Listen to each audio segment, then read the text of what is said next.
You're listening to Community Voice PHL, an award-winning talk show that informs, engages, and inspires.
I'm in there. No, you're not.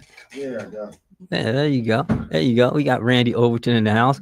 Randy Overton from Uplift Solutions. How's it going? Hey, everything's good. How's it going? Well, we're doing good. We are just talking about community work and making an impact. And because that is your background, first give our listening audience and viewing audience a little bit about yourself, what you do, and how you got involved with community engagement work. Well, I'm Randall. I've been in the work now almost a year. I got into the work after coming home from incarceration. Uh, it's just very important to give back. That's like one of the biggest things I learned after being away. Um, just so people can relate, like going through the same stuff, they know you can relate and help them and show them like it's a way. So just that's what it was. Yeah, and so when you're out there, because I've had the privilege of working with Randy in the community, and I've seen the magic that he creates, the way he connects with people, and he's really authentic in that approach, and he's sincere. So it's not a matter of him being, just like out there just to be out there. So Randy, when you're out there making those connections, what is it something that you see in the community that makes you passionate about this work? I mean, I know you mentioned, you're coming home and you're giving back, but even beyond that, what makes it so important for you to do that work? Just seeing people change. Mhm. One of the biggest parts that I love is, with Uplift, having people come into the program when they graduate and I see them, they say, "Oh, I got my CDL, Mhm. or I completed, I got my HVAC, I got a job now." So that's for me, that's the like biggest part of the job that make me happy. Mhm. So just even doing that work is seeing people really just realize Mhm. the streets ain't it. Yeah, So yeah, I yeah. love it. That's what's up. So, what was that self-reflection process for you? Man, it's not for just knowing that coming from where I came from wasn't for me. Yeah, So it was more of I know better, I'll do better. there we go. So now doing better is just like, yo, it may take a little longer to get places and do things, but you don't have to worry about certain things. Mhm. And that's major. It's major, and I love it. That's good because it sounds like you're in love with the process and not just the destination portion of it. Yes, because as I'm growing, I watch other people that I'm helping, they grow also. So all I can do is give them the information that I have from what I've learned throughout my process to guide them, in their route, in their path. Each one teach one. I like that. Yeah. And so when before you got to the studio, me and Nick, we were talking about like what's most important, authenticity or impact. And then you're out there doing the work. What do you think most important for the work? Is it being authentic, or do you look at the impact, or how do you gauge in that? Being authentic is everything. Mhm. Because a lot of times just being authentic shows people like it's genuine, it's really coming from the heart. And it's not just like you got some people that go to work just for a paycheck. Yeah, we want to get paid and everything else, but being genuinely doing it Mhm. and seeing the outcome is better than anything. Yeah. For me. Yeah. Well, that's what it should be for everybody, though, right? Listen, it's not though. Yeah, right. Those people really go there and be like, you know what, I'm going to work today, man. But listen though, think about it though, and none of us are millionaires that I know of, right? But and I say that because when you're doing a community work, yeah, people aren't doing it necessarily for the money, right? So is there a lot of times people do it because they want to do it, or is they doing it for the passion? So because the money's not going to be what's driving people. So where does authenticity come from? I guess what I'm saying. The thing is this: the money may not be driving people, but people still need jobs to survive. So everybody isn't in the field just strictly for money. I mean, just for for it to be genuinely for the people. Some people are really in this field, and I'm out here. You gotta remember, I'm out here every day. Yeah. And I see it. It takes like somebody come to me, yo, I'm not rich, but somebody that's trying to make a difference, trying to change might need $20 to go get an ID. I'm going to help them if I can and hope and pray that they do the right thing with it. And having the experience of doing that, the people that I have helped like that, they knew it came from my heart because I'm sitting there, I'm talking to you, telling you I've been there, I can relate. You got some people that's working in the same field that's really like, I just got to pay my bills. Right, but what if somebody doing the same situation like you just mentioned and say like, yeah, I got $20 and still give them the $20? Don't mean they're genuine about it. But they give them $20. That don't mean nothing. For real, I'm telling you. They might feel threatened and feel like they need to give you that $20. I'm telling you, man. Not to even be a Debbie Downer about it. It's just like, the people you're around. You know Mm-hmm. the ones that's genuine as you're working with them and as you're communicating with them, Mm-hmm. compared to the ones that's not. You Mm-hmm. know, me, I love coming to work. I love doing what I do. Like I said, giving back is everything for me right now. Just because it's helping me grow in my process of growth. So, yeah. So giving back. What does giving back do to the communities? You know, for one, in the field we in, it actually helps with just somebody having a job, somebody having somebody to talk to. Mm-hmm. You know, it's the smallest things for real. Yeah, yeah. And it will make a big difference out here because of a lot of us. You know, the thing is what people need. A lot of people need money. Mm-hmm. So in order to get the money, you need the job. Yeah. But in order to get the job, you have to be able to talk to somebody. So it all falls into place together. So them talking, they opening up, people, especially men being vulnerable and letting people know what they need. So when you're able to sit there and listen and then see how can I help? Yeah. You know, with Uplift Solutions, we have what we have to offer, but also my job, I'm going to find the other resources that I can find to help if we don't have it. So now we make that big difference right there. So he a plug. Pretty much. The job plug. If y'all need a job, you know where to go. Oh, man, here we go. Yeah.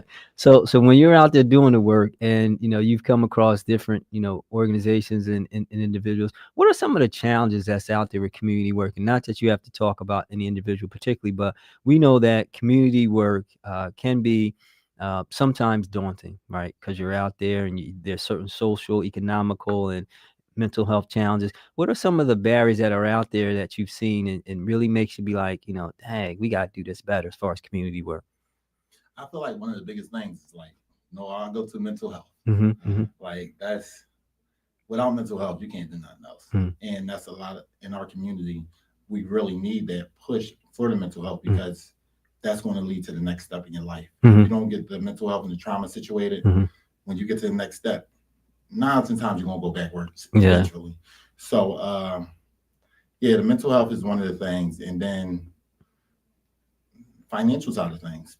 People need jobs. People need money. So mental health, jobs, get people where they need to be. So. Yeah.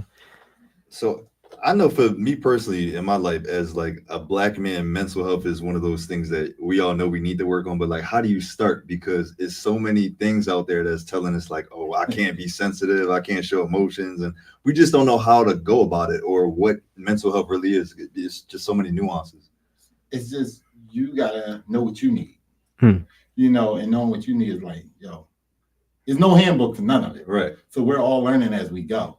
But just once you get to a point of like, yo, why does this keep happening? I need to go talk to somebody. And we got to pick that stigma behind us of mental health is for crazy people. Or you're crazy just going to see going to talk to somebody, you're crazy. Right. In our community, that's what we're growing up on. That's what a lot of us believe just because we go talk to somebody, but not realizing you got family, friends and people that love you. When you go to talk to them, they're going to try to help you. Compared to if you go talk to a therapist, they're going to listen. And sometimes people just need an ear. You know, don't try to help me. Just listen to me. Yeah. Let me vent. So that's one of the biggest challenges in our community, understanding when you need the help to really go get it. And see how it is. Don't listen to people saying, oh, don't go get that help. No, you're crazy if you do it. Don't listen. But you need to do it for yourself. Like, go figure it out. And I think not to put a negative connotation on it, but we all a little crazy. There's levels to well, it. we don't use that word. We don't use that word. We don't like that word. That's not the word we use. You know, there are challenges, and I get it. There are challenges that we all have in the space of mental health. But you know, with my brother being a professional in that space of mental health and wellness, and of course my wife being in space education, I can't let us go using that word. We don't use that word. A little cuckoo. Right? we have challenges. We have challenges. But what I really want, and thanks for sharing that aspect of it, Randy, but what I really wanted to drill at was like, in terms of community engagement work, not just from the mental health side, just the work itself. What are some of the challenges in the work itself that makes it challenging, that takes away the authenticity that some people don't have? You know what I mean? Because some people are out there and you've come across them who are just like, bro, says, why are you doing this work if you like this? What are some of those challenges that you see within? Just people having their own personal issues. That's some challenges that, you know, it's like anything else. You go to work, you got personal stuff going on at home. You go to work, you just like whatever. Or like it goes back to being genuinely wanting to do this work. Some of the challenges now, like money, like financial side of things. You said one thing early on. This field don't pay. Yeah. So people tend to get into the field, think, "Oh, I really like doing this." Yeah. But then when it comes, you might When get Friday this comes. paycheck and be like, "Hold up, where's the rest of it?" Right. So that's one of the biggest challenges we have, and that's the bad part, because a lot of people don't stay in the field due to that. Especially if it ain't genuine. Yeah. Now, if it's genuine, you're like, all right, cool, I'm gonna do this, but now I got another hustle, I got to figure it out. But I'm still going to help my people. Yeah. So it's just one of the biggest challenges that I realize and see. Yeah. Is like the financial state. 3 keys for community work coming from Randy before we wrap up. 3 keys. Patience. Definitely need to have patience dealing with, our people. Commitment. You have to be committed. Just support. Yeah. That's solid. Patience, commitment, and support. Those are key things, definitely, in my experience of doing community work, that really land solidly in that effort. And you embody all of that, bro. So appreciate you being a community voice. Any last words you want to give before we wrap up for the day? No, thank you for having me. Let's all do this together and keep the great work going on. That's for sure. And that's Randy Overton, Community Engagement Specialist from Uplift Solutions.